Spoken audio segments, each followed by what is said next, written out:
નમસ્કાર ધોરણ 8 ના વહાલા વિદ્યાર્થી મિત્રો, આજે આપણે આ વિડિયો લેક્ચરની અંદર તમારું અલંકાર પબ્લિકેશનનું જે સ્વાધ્યાય પોથી આવે છે તેમાં ગણિત વિષયનો પાઠ નંબર 1 સમય સંખ્યાઓ એમનું સંપૂર્ણ એટલે સંપૂર્ણ સોલ્યુશન આ વિડિયો લેક્ચરમાં જોવાના છીએ. આપણે નીચે ડિસ્ક્રિપ્શન બોક્સમાં ધોરણ 8 ના જે કોઈ પણ વિષયો છે તે તમામના સોલ્યુશનની લિંક ડિસ્ક્રિપ્શનમાં આપેલી છે, ત્યાંથી તમે અન્ય સોલ્યુશન પણ જોઈ શકો છો. તો જો એ પ્રશ્ન નંબર 1 છે, નીચેના કોષ્ટકમાંથી ખાલી જગ્યા પૂરવાની છે, જેમાં આપણે ક્રિયા માટે સંવૃત છે તે જોવાનું છે. તો સમય સંખ્યાઓ સરવાળા માટે છે, બાદબાકી માટે છે, ગુણાકાર માટે છે અને ભાગાકાર માટે નથી.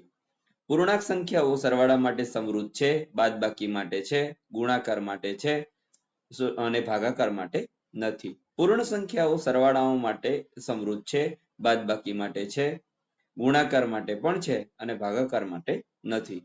પ્રાકૃતિક સંખ્યાઓ સરવાળા માટે છે પણ બાદબાકી માટે સંવૃત નથી, ગુણાકાર માટે છે અને ભાગાકાર માટે નથી.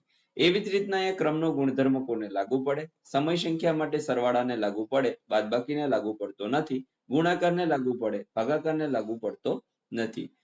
પૂર્ણાંક સંખ્યા, પૂર્ણ સંખ્યા અને પ્રાકૃતિક સંખ્યા સરવાળા માટે બધી જ વસ્તુ લાગુ પડશે, પરંતુ બાદબાકી માટે કોઈને લાગુ પડતું નથી. ગુણાકાર માટે બધાને લાગુ પડે, ભાગાકાર માટે કોઈને લાગુ પડતું નથી. ત્યાર પછી આગળ ચર્ચા કરીએ તો પ્રયત્ન કરીએ બીજું, જેમાં કોષ્ટક પૂર્ણ કરવાનો છે. આમાં તમારે જૂથનો નિયમ જોવાનો છે. સમય સંખ્યા માટે સરવાળા, સમય સંખ્યા, પૂર્ણાંક સંખ્યા, પૂર્ણ સંખ્યા અને પ્રાકૃતિક સંખ્યામાં સરવાળા માટે બધામાં હા આવશે, ગુણાકાર માટે બધામાં હા આવશે, પરંતુ બાદબાકી માટે બધામાં ના આવશે, કારણ કે બાદબાકીમાં ના આવે, ભાગાકારમાં પણ બધા માટે શું આવશે? ના આવશે. એવી જ રીતના બીજું છે વિભાજનના ગુણધર્મોનો ઉપયોગ કરી કિંમત તમારે શોધવાની છે. તો અહીંયા આપણે દાખલો આપેલો છે 8/4 ગુણ્યા 28/16 વત્તા 3/5 ગુણ્યા 10/9. એને આપણે પહેલા તો જૂથ બનાવી દઈએ. વિભાજનનો નિયમ કરવાનો છે તો સરવાળાના વિભાજનનો નિયમ કરીએ તો 8/4 છે એને ગુણ્યા 4 × 7 8 × 2 કૌંસ પૂરો વત્તા 3/5 ગુણ્યા 5 × 2 અને 3 × 3. હવે જુઓ આ સ્ટેપને આપણે લસા લેવો પડશે 6. 7/2 વત્તા 2/3 લસા 6 લઈએ તો 21/4 ના છેદમાં 6 આવશે, તો 25/6. તો આપણો જવાબ થશે 4.1/6. એવી જ રીતના બીજો દાખલો પણ આપણે અહીંયા ગણેલો છે. 8/2 વત્તા 4/3 ગુણ્યા 2/8 વત્તા 5/2. એનું સ્ટેપ પેલું થશે 24 વત્તા 8/6 2 વત્તા 20/8. લસા 6 અને 8 લેતા 32/6 ગુણ્યા 22/8. તો 8 × 4/3 ગુણ્યા 2 અને 2 × 11/8. જવાબ અહીંયા થશે આપણો 4 × 11/3 એટલે 44/3 માટે 14.2/3 જવાબ થશે. હવે વિકલ્પ પસંદ કરી અને જવાબ આપવાનો છે, જેમાં પહેલું -6/4 એ નીચે પૈકી કઈ સંખ્યા છે?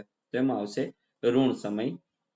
બીજું છે 1.2/5 ને PQ સ્વરૂપે કઈ રીતે લખી શકાય? તેમાં આવશે 7/5. ત્રીજું છે ગુણાકાર વિશે તટસ્થ સંખ્યા કઈ છે? તેમાં આવશે 1. બીજું નીચેનું પ્રત્યેક વિધાન સાચું બને તે રીતે ખાલી જગ્યા પૂરો, જેમાં પહેલું -7 એ પૂર્ણાંક સંખ્યા છે પણ ખાલી જગ્યા સંખ્યા નથી, તો પ્રાકૃતિક. બીજું 0 એ પૂર્ણાંક સંખ્યા છે અને તેનો સમાવેશ સમય સંખ્યાઓમાં પણ થાય છે. ત્રીજું 0/9 એ શૂન્ય સમય સંખ્યા છે.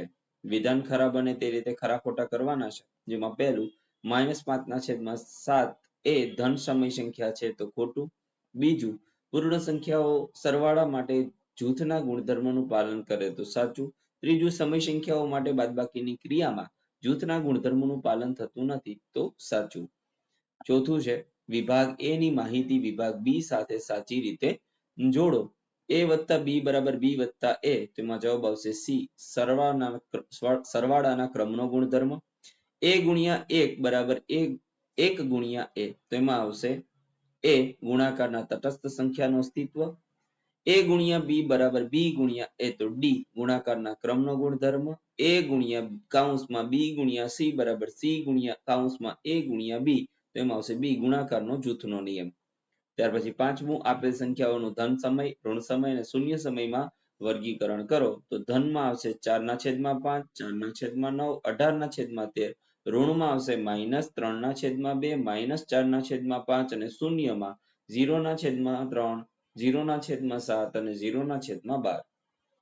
ત્યાર પછી છઠ્ઠું છે, સમય સંખ્યાના કયા ગુણધર્મોનો ઉપયોગ થયો છે તે જોવાનું છે. એમાં પહેલામાં સરવાળાનો ક્રમનો ગુણધર્મ, બીજામાં ગુણાકારમાં તટસ્થ સંખ્યાનું અસ્તિત્વ, ત્રીજામાં ગુણાકારનું સરવાળા પર વિભાજન, ચોથામાં સરવાળામાં તટસ્થ સંખ્યાનું અસ્તિત્વ, પાંચમામાં સરવાળાના જૂથનો ગુણધર્મ, છઠ્ઠામાં ગુણાકારમાં તટસ્થ સંખ્યાનું અસ્તિત્વ. ત્યાર પછી સાતમો દાખલો છે, નીચેની સંખ્યાને p ના છેદમાં q સ્વરૂપે લખો. તો 1.3/2 એટલે 5/2 જવાબ આવે. -2.3/5 તો -13/5 જવાબ આવે. 0 એટલે 0/1, 10 એટલે 10/1. યોગ્ય ગુણધર્મોનો ઉપયોગ કરી કિંમત શોધવાની છે મિત્રો. તો અહીંયા આપણે દાખલો સંપૂર્ણ રીતે ગણેલો છે, જે તમારે જોઈ લેવાનો છે. જવાબ મળશે 1/20. બીજા દાખલાનો પણ જવાબ આપણે મેળવેલો છે, જેમાં જવાબ મળશે 2. તો આ હતું મિત્રો સંપૂર્ણ સોલ્યુશન. ફરી મળીશું નેક્સ્ટ વિડીયો લેક્ચરમાં આવા જ એક સોલ્યુશન સાથે. ત્યાં સુધી જય હિન્દ, જય ભારત.